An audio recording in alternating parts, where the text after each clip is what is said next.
Hello दोस्तों, स्वागत है आपका हमारे यूट्यूब चैनल पे। इस पे हम बात करने वाले हैं आज हिस्ट्री लूसेंट की बुक की, जो इंग्लिश में है। और इस चैनल पे हिंदी का भी आएगा। इंग्लिश का हम इसलिए स्टार्ट किए क्योंकि इसमें कुछ ऐसा पॉइंट है जो हिंदी वाला में नहीं दिए हुए हैं। इसके बाद हम हिंदी वाला पे भी बनाते हैं वीडियो। अभी हम फ़िलहाल स्टार्ट करने वाले हैं हिस्ट्री का चैप्टर 1। ये बुक लेटेस्ट पैटर्न पर है, 2022 का ही बुक है ये। हम उसी को आज पूरा एक्सप्लेन करने वाले हैं और इस चैनल पर लगातार वीडियो आते रहेगी। ओके, तो चलिए शुरू करते हैं।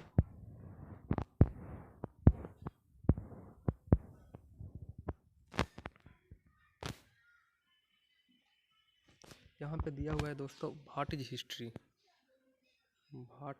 हिस्ट्री। तो यहाँ पे बताया हुआ है the study of past is called history, मतलब कि अतीत के अध्ययन को इतिहास कहते हैं। और आगे दिया हुआ है the English word history is derived from the Greek word Historia, मतलब कि जो हिस्ट्री जो आया है वो इंग्लिश का वर्ड हिस्टोरिया से निकला है। जो ग्रीक वर्ड है हिस्टोरिया, उससे हिस्ट्री शब्द निकला है। और इस हिस्टोरिया का मीनिंग है रिसर्च, इंक्वायरी और इन्वेस्टिगेशन। मतलब कि हिस्टोरिया का मतलब हो, ग्रीक वर्ड जो हिस्टोरिया है उसका मतलब होता है रिसर्च, इन्वेस्टिगेशन, जांच जो करते हैं उसी को। दस इसीलिए the knowledge of acquired by investigation is known as historia, मतलब कि ग्रीक में जो भी जांच करते हैं उससे हमारा जो नॉलेज मिलता है उसे हिस्टोरिया कहते हैं। और इसी हिस्टोरिया शब्द से बना है हिस्ट्री। तो आगे बढ़ते हैं।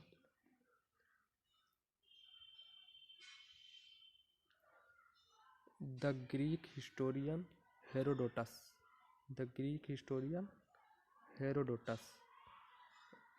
Was the first real historian of the world. यहाँ पे कहा गया है कि जो ग्रीक का जो इतिहासकार है हेरोडोटस, उसको the first real historian of the world कहा गया है। He wrote only one book, the histories. उसने हेरोडोटस जो है ग्रीक इतिहासकार, उसने सिर्फ केवल एक ही किताब लिखा है, द हिस्टोरीज। और इस किताब में हमें the histories describe the background of event of the जियो पार्सियन या ग्रीक ईरान वॉर्स, मतलब कि जो हेरोडोटस ने जो किताब लिखा है द हिस्टोरीज, उसमें हमें ग्रीक और पारसी वॉर्स के बारे के मतलब कि ग्रीक और पारसी लड़ाई के बारे में जानने को मिलता है उस किताब में। First of all the Roman philosopher Cicero called him the father of history. यहाँ पे एक इम्पोर्टेंट नाम है, Roman philosopher Cicero called him the father of history, मतलब कि जो रोमन फिलोसफर सरियो है वो हेरोडोटस को हिस्ट्री का पितामह कहा। हिस्ट्री का पितामह हेरोडोटस किसने कहा? तो रोमन फिलोसफर सरियो ने। किसने कहा? तो रोमन फिलोसफर सरियो ने। आगे बढ़ते हैं।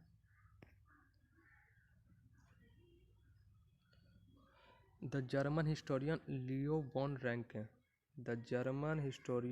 Von Ranke is known as the father of modern history, मतलब कि आधुनिक इतिहास का पितामह किसको कहा जाता था? लुपार्ड वॉन रैंके को। क्या कहा जाता है? तो आधुनिक इतिहास का पितामह कहा जाता है। और इतिहास का पितामह हेरोडोटस, जो सरियो ने कहा था हेरोडोटस को इतिहास का पितामह, लेकिन लियो वॉन रैंके को आधुनिक इतिहास का पितामह कहा जाता है।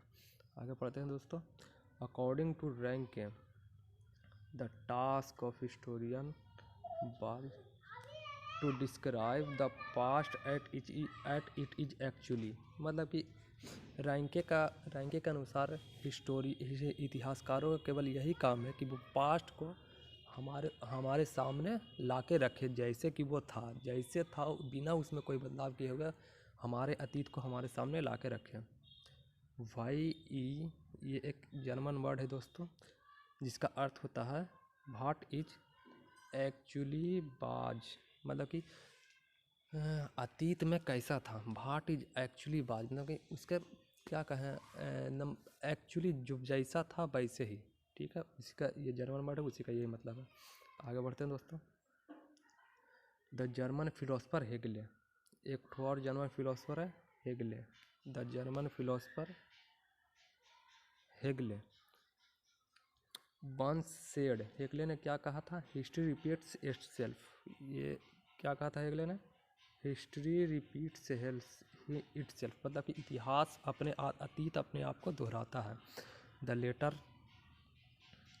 Letter on German economist and philosopher Karl Marx, बाद में Karl Marx extended the line history repeats itself first at tragedy and second at fates.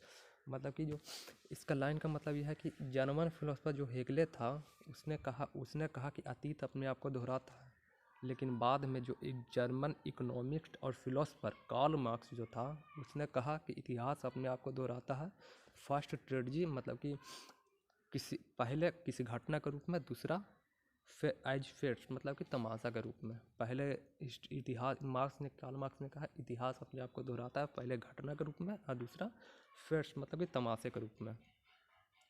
आगे बढ़ते हैं। According to British historian E.H. Carr, एक ठो और हिस्टोरियन है E.H. Carr, history is an unending dialogue between past and present, मतलब कि भूत और वर्तमान के बीच में अनएंडिंग वाक्य है। अनएंडिंग जो डायलॉग है उसको क्या कहा है? कार्ल ने कहा है। तो E.H. कर ने क्या कहा? हिस्ट्री जो है वर्तमान और भूत के बीच में अनएंडिंग मतलब कि कभी ना ख़त्म होने वाला बात है, वाक्य कभी ना ख़त्म होने वाला डायलॉग है। ठीक है, तो आशा करते हैं आप समझ लेंगे। आगे बढ़ते हैं। तो एक बार थोड़ा सा रिकॉल कर लेते हैं। हेरोडोटस को हिस्ट्री का पितामह कौन कहा था? तो सरयू ने कहा था। और आधुनिक इतिहास का पितामह किसको कहा जाता है? तो लियो वॉन रैंको को कहा जाता है। हेगले जो था, हेगले ने क्या कहा था? हिस्ट्री रिपीट्स इटसेल्फ, हिस्ट्री अतीत खुद को दोहराता है। कौन कहा था? हेगले ने। और कार्ल मार्क्स ने उसमें जोड़ा था कि history repeats itself as first at tragedy and second at facts, मतलब कि पहले घटना के रूप में, दूसरा तमाशे के रूप में अतीत अपने आप को दोहराता है। और E.H. कर ने क्या कहा था? History is unending dialogue between present and past. Okay, आगे बढ़ते हैं।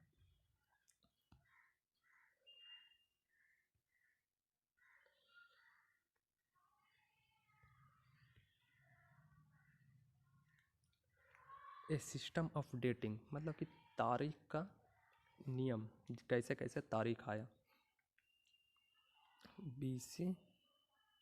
BC एंड AC पढ़ते हैं आगे दोस्तों।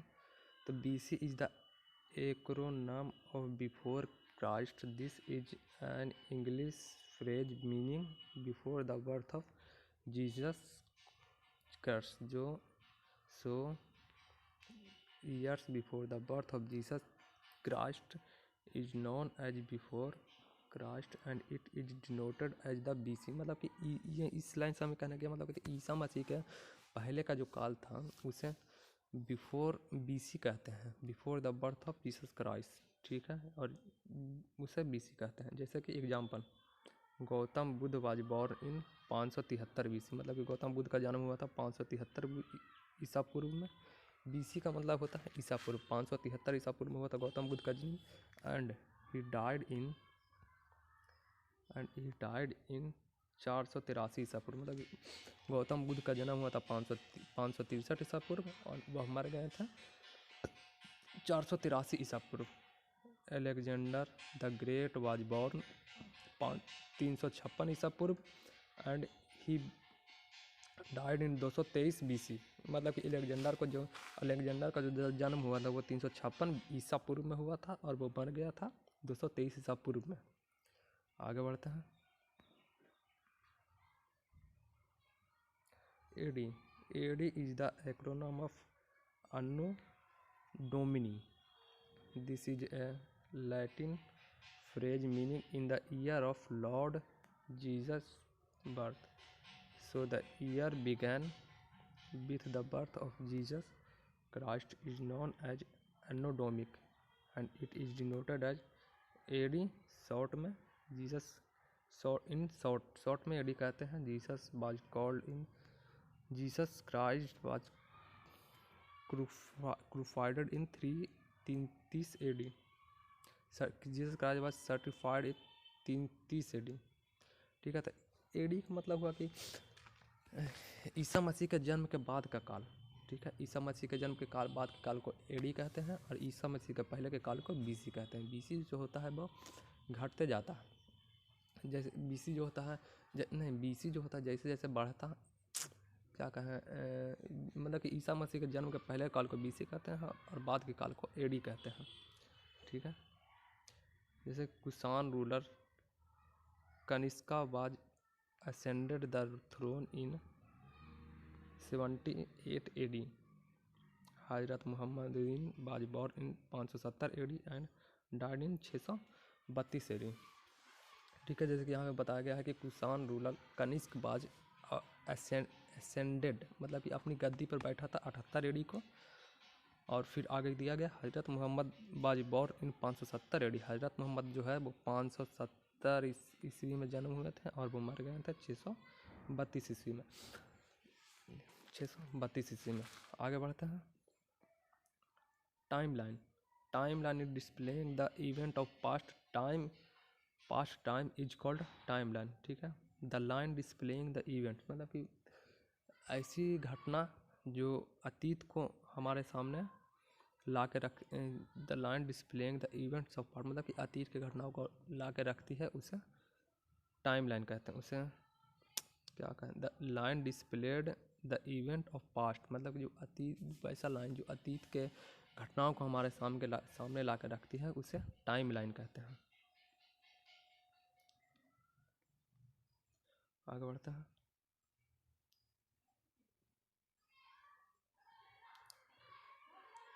बीसी, यहाँ पे हमें बीसी और एडी के बारे में, बीसी के बारे में अच्छे से समझाया गया है।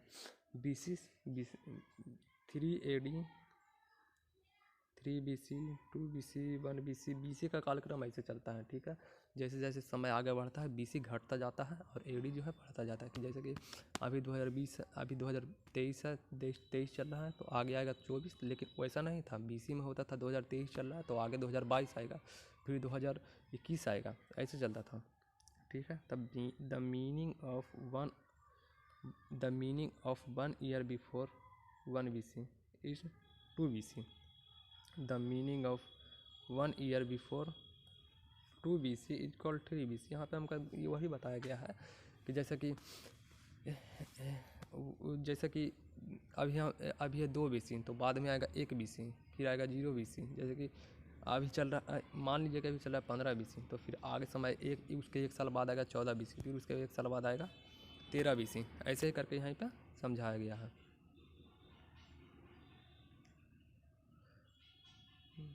The meaning of 1 year BC is 3 BC is 4 BC. The meaning of 1 year before 4 BC in 5 BC. In other words, firstly the year of BC passed.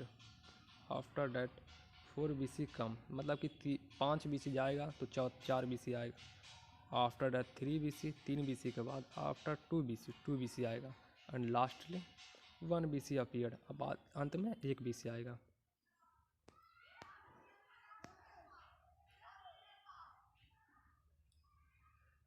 In the mathematical language it is like backward counting, मतलब कि math में अगर गणितीय शब्द में कहा जाए तो ये बैकवर्ड मतलब कि पीछे की ओर गिनती है, जो उल्टी गिनती है। जैसे कि 100, 99, 98 हम जो बचपन में पढ़े हैं, वैसा भी बीसी का मतलब वैसा ही गिनती होता है। ठीक है, जैसे 14 है तो 13 आएगा, उसके 1 साल बाद 12 आएगा, ऐसे है।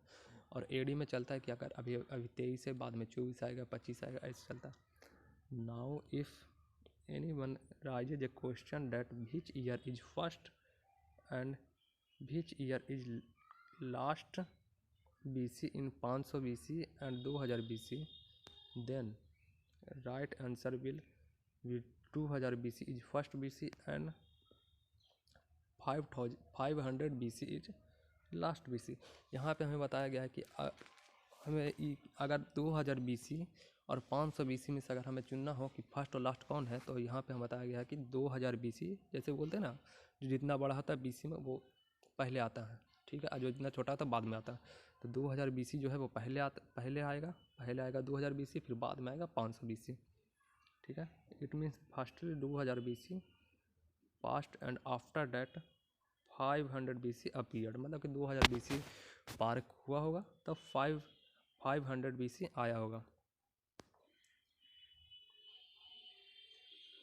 From the above maintained line it is also clear that they year after the birth of Jesus Christ have counted forward, मतलब कि ईसा मसीह के बाद के समय को आगे के ईसा मसीह के बाद के समय को ईसवी के रूप में काउंटिंग किया गया, मतलब कि आगे बढ़ाया गया, ना कि BC की तरह घटते गया। It implies that the meaning of 1 year after 1 AD is 2 AD, 1 year after 2 AD is 3 AD, मतलब कि एक AD के बाद 2 AD आएगा, ठीक है, और 2 AD की एक साल के बाद 3 AD आएगा। 1 ईयर आफ्टर मतलब कि एक साल बाद 3 AD की एक साल बाद इज 4 AD, 4 AD आएगा। 1 ईयर आफ्टर 4 AD मतलब कि 4 AD की एक साल बाद 5 AD आएगा। ठीक है, in the mathematical language it is like forward counting, मतलब कि यह आगे के कार्यक्रम में मैथमेटिकल लैंग्वेज में अगर कहें तो ये आगे की गिनती है, जैसे कि 1 2 3 4 0 देन 9 तक। ठीक, now if any one raises a question that which year is first and which year is last one in 500 AD and 2000 AD, then write be answer,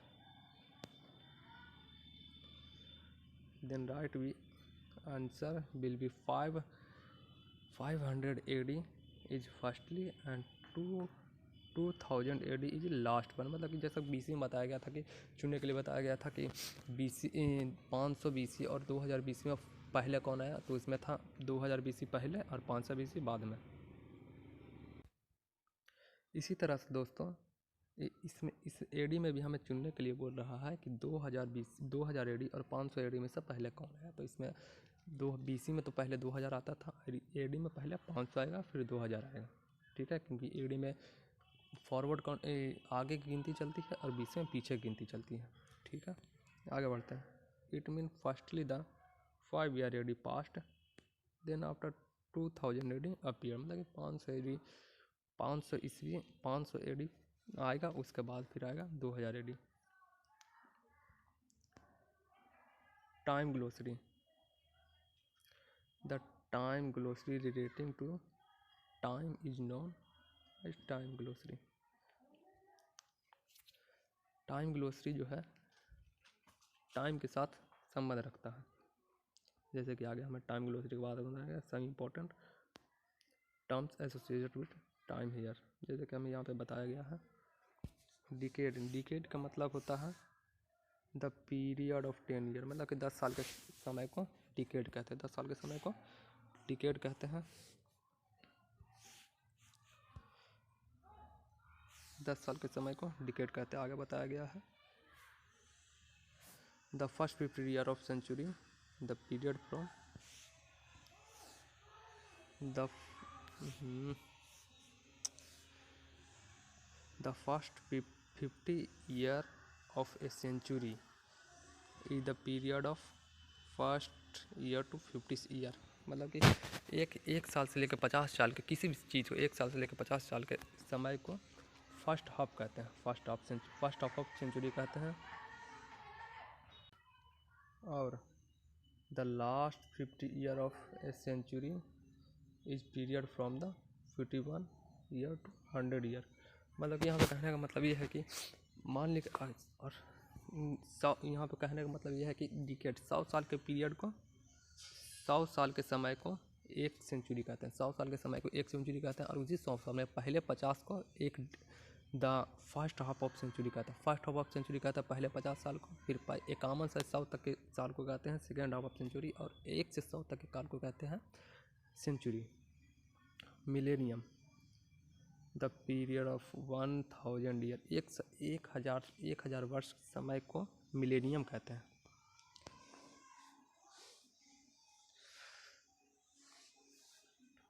if the exact date is not known then the word circa is use with the date, मतलब कि किसी भी चीज़ का अगर हमें exact date नहीं पता है तो उसके साथ हमें सरका का CIR सरका वर्ड का यूज करते हैं उस डेट के साथ। इन द शॉर्ट में, संक्षेप में, सरका इज डिनोटेड एट CA, मतलब कि शॉर्ट में सरका शॉर्ट में सरका को CA कहते हैं, CA या C कहते हैं। ठीक, एग्जाम्पल, यहाँ पे एक एग्जाम्पल दिया हुआ है, 500 BC -600 BC the Vedic culture period means that the exact date of Vedic culture period is not known but it is इतना तो 500 BC and -600 BC is somewhere closely that, मतलब कि यहाँ पे एग्जाम्पल में बताया गया कि वैदिक कल्चर जो था हमारे था वो 5000 BC से लेकर -500 BC से लेकर -600 BC के बीच में था। इसी का हमारे पास एग्जैक्ट डेट नहीं पता चला है, इसीलिए इसमें सर को C शब्द का प्रयोग किया गया है। C मतलब सर क्यों। आगे बढ़ता है, first decade of second century, the period of इतना 20th सेंचुरी, ये वैसे ही दिया हुआ है। आगे बढ़ते हैं इससे।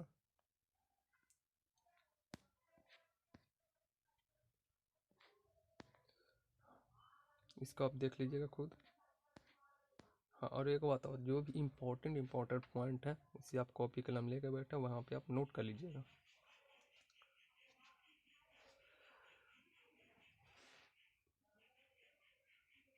इम्पोर्टेंट ईरा इम्पोर्टेंट मतलब कि ईरा का मतलब होता है एक समय। यहाँ किसी स्पेसिफिक वर्ष में जो समय होता है उसे ईरा कहते हैं। ठीक है, यहाँ पे दिया हुआ है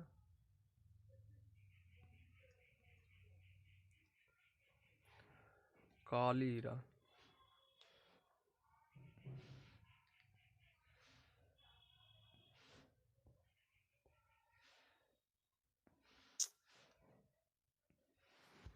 यहाँ पे दिया हुआ है काली ईरा, काली।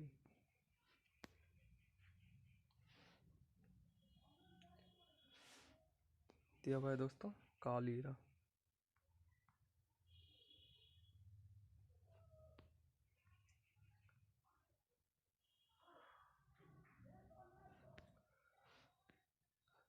बिगेन काली ईरा का मतलब होता है दोस्तों, कुछ प्रॉब्लम आ गई है। हाँ चलो अब सही है। Begin 20 year after the end of Mahabharat war, मतलब कि महाभारत की लड़ाई खत्म होने के शुरुआती 20 साल को काली ईरा कहते हैं। ठीक है, इसका समय था 3101 BC, 3101 BC। ठीक है, आगे बढ़ते हैं।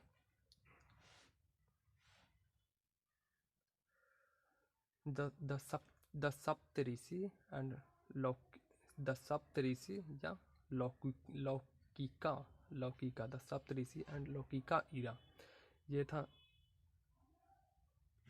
3076 BC। ये था 3076 BC से। Started after the expiry of 25 Kali year, मतलब कि 25 को जब काली ईरा बीता होगा उसके बाद से सप्तऋषि ईरा चालू होगा, मतलब कि 25 दूनी 50। महाभारत के 500 साल, महाभारत के 500 BC बाद के काल को सप्तऋषि लौकिका ईरा कहते हैं। अब आते हैं हम विक्रमा या कृता या मालवा ईरा, विक्रमाकृता या मालवा ईरा। ठीक है, ये चालू हुआ था 58 BC में, 58 या 57 BC में। Commended by Vikramaditya the local king of Ujjain Malwa to commemorate the victory over the Sakas, मतलब कि ये जो विक्रम ईरा जो चालू हुआ था वो एक लोकल ईरा, मतलब कि जो विक्रमादित्य राजा था जो शकों पर विजय पाया था, उसी के उपलक्ष्य में विक्रम ईरा चालू किया था राजा विक्रमादित्य के द्वारा। वो एक मालवा का लोकल राजा था। मालवा जो है उज्जैन का जो लोकल राजा था। आगे बढ़ते हैं।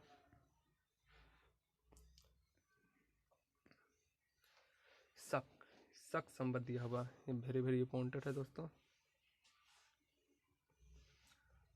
शक संबंध दिया हुआ है।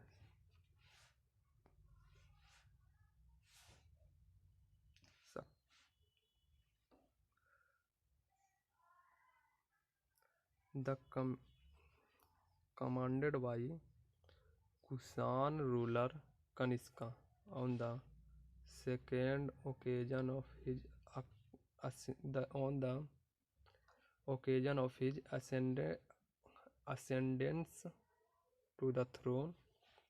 Shak era is known as Salivahana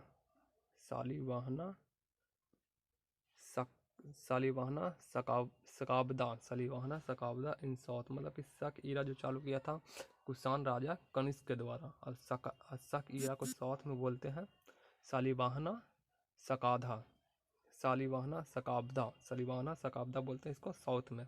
the government of India adopt Shaka era along with the Gregorian calendar, मतलब कि भारत की जो सरकार है वो शक ईरा के साथ साथ ग्रेगोरियन कैलेंडर को अपनाई हुई है। Gregorian calendar means Julian calendar. Gregorian calendar का ही एक और नाम है जूलियन कैलेंडर। क्रिश्चियन कैलेंडर, मतलब ग्रेगोरियन कैलेंडर को दो नाम से जानते हैं, जूलियन कैलेंडर और क्रिश्चियन कैलेंडर के नाम से भी जानते हैं। As national calendar on 22 March 1957, the first Chaitra 1879 Saka. आगे बढ़ते हैं।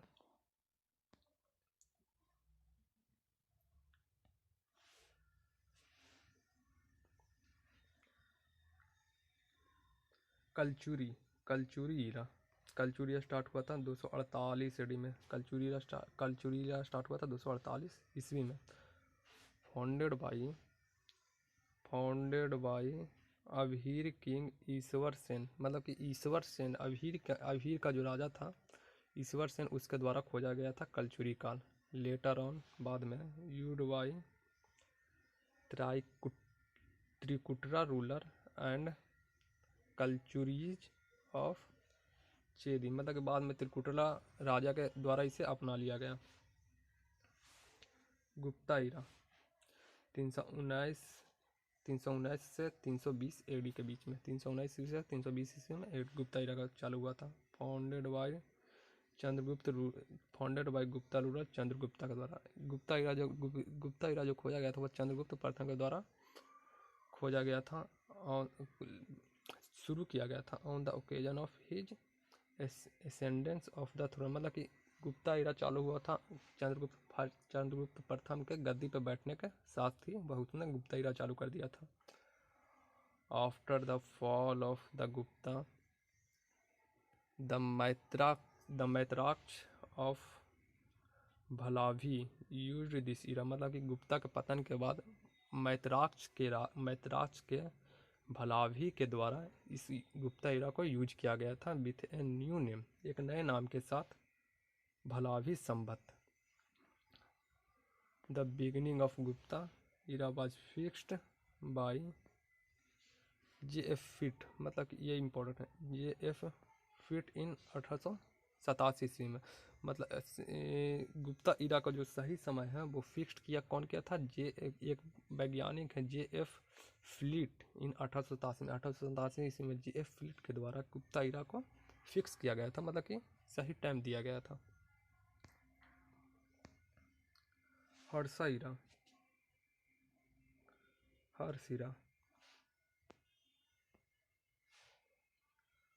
ये चालू हुआ था 606 ईस्वी में। Founded by Harshavardhana of Kannauj to pronounce his ascend to the throne, मतलब कि हर्षा ईरा चालू हुआ था कन्नौज के राजा हर्षवर्धन के गद्दी पे बैठने के साथ। आगे बढ़ते हैं। हिजरी ईरा 622 ईस्वी में। हिजरी कब चालू था? 622 ईस्वी में।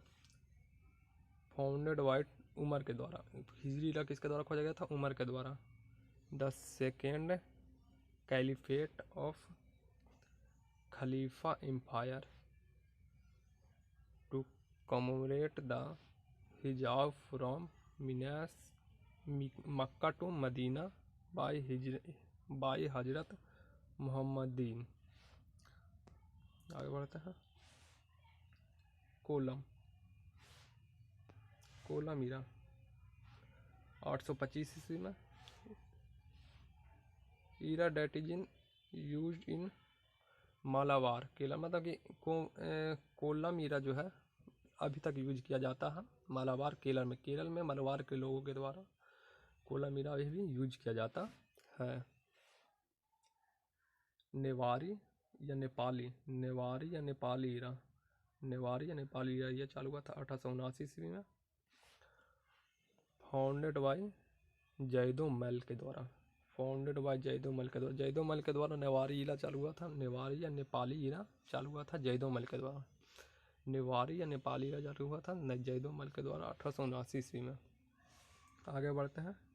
चालुक्य विक्रमा ईरा चालू हुआ था। चालुक्य विक्रमा ईरा चालू हुआ था 1076 ईस्वी में। Founded by Vikramaditya 6 the Chalukya a ruler of Kalyani on the occasion of his ascendance of the throne, मतलब कि चालुक्य ईरा जो चालू किया था, कौन चालू किया था? विक्रमा 6 के द्वारा। चालुक्य रूलर ऑफ कल्याणी, मतलब कल्याणी का जो राजा था चालुक्य विक्रमा 6, उसी के गद्दी पे बैठने के साथ चालुक्य विक्रमा ईरा चालू हुआ था। आगे बढ़ते हैं। लक्ष्मण ईरा ये चालू हुआ था 1199 ईस्वी में। 1119 ईस्वी में लक्ष्मण ईरा चालू हुआ था 119 ईस्वी में। Founded by Sen ruler of Bengal Lakshman के द्वारा, मतलब कि सेन का जो राजा था सेन रूलर ऑफ बंगाल का सेन राजा लक्ष्मण सेन के द्वारा बंगाल के सेन राजा लक्ष्मण सेन के द्वारा लक्ष्मण ईरा चालू हुआ था 1119 ईस्वी में। आगे बढ़ते हैं। इलाही ईरा ये चालू हुआ था 1556 ईस्वी में।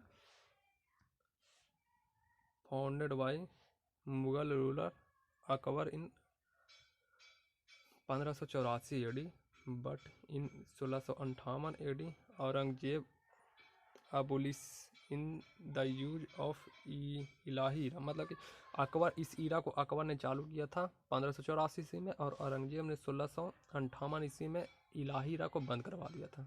इलाही ईरा को अकबर ने 1584 में चालू किया था और औरंगजेब ने 1658 ईस्वी में बंद करवा दिया था। आगे बढ़ते हैं।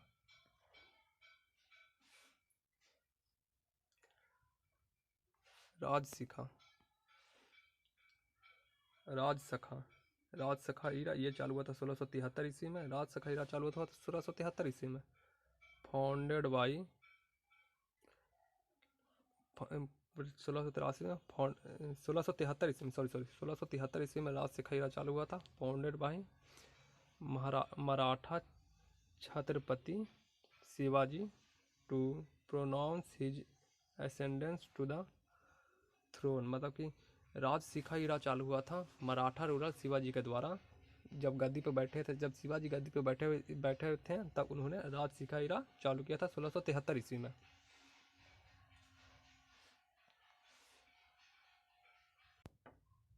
आगे बढ़ते हैं दोस्तों। नोट डेवलपमेंट या सीक्वेंस ऑफ ग्रेगोरियन कैलेंडर, मतलब कि ग्रेगोरियन कैलेंडर जो प्रचलित है उसका डेवलपमेंट कैसे कैसे हुआ, कौन कौन से कैलेंडर उसके पहले थे, कैसे हुआ, ठीक है। तो उसका सबसे पहले था Julian calendar introduced in 46 BC by Roman king Julius Caesar. Roman king Julius Caesar के द्वारा 46 ईसा पूर्व में जूलियन कैलेंडर को चालू किया गया था।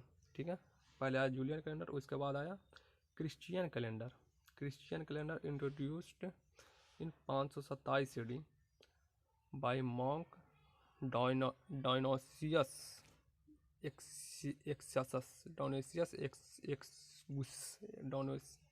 क्या नाम है पता ही नहीं चला।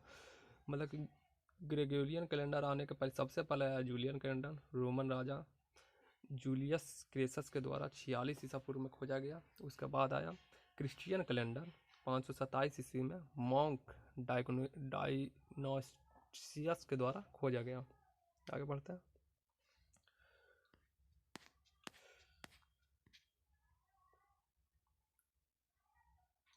उसके बाद आया ग्रेगोरियन कैलेंडर, पहले जूलियन कैलेंडर, फिर क्रिश्चियन कैलेंडर, उसके बाद आया ग्रेगोरियन कैलेंडर, उसके बाद आया ग्रेगोरियन कैलेंडर। ठीक है, introduced in 582 AD by Roman pope Gregory 13 के द्वारा। मतलब कि ग्रेगोरियन कैलेंडर को कौन सामने लाया, तो 1582 ईस्वी में रोमन पोप, ठीक है, ग्रेगोरी 13 के द्वारा ग्रेगोरियन कैलेंडर इंट्रोड्यूस किया गया। Gregorian calendar is modified from the Christian calendar and Christian calendar is modified from the Julian calendar. मतलब कि जूलियन कैलेंडर का विकसित रूप है क्रिश्चियन कैलेंडर, और क्रिश्चियन कैलेंडर का विकसित रूप है Gregorian calendar. It means these calendar are loosely synonym to one other. मतलब कि एक दूसरे से मिलता जुलता है ये तीनों कैलेंडर। ठीक है, दूसरा आगे बढ़ता है।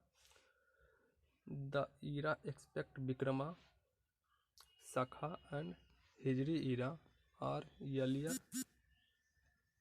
earlier vanished in course of time or still in use in a specific region.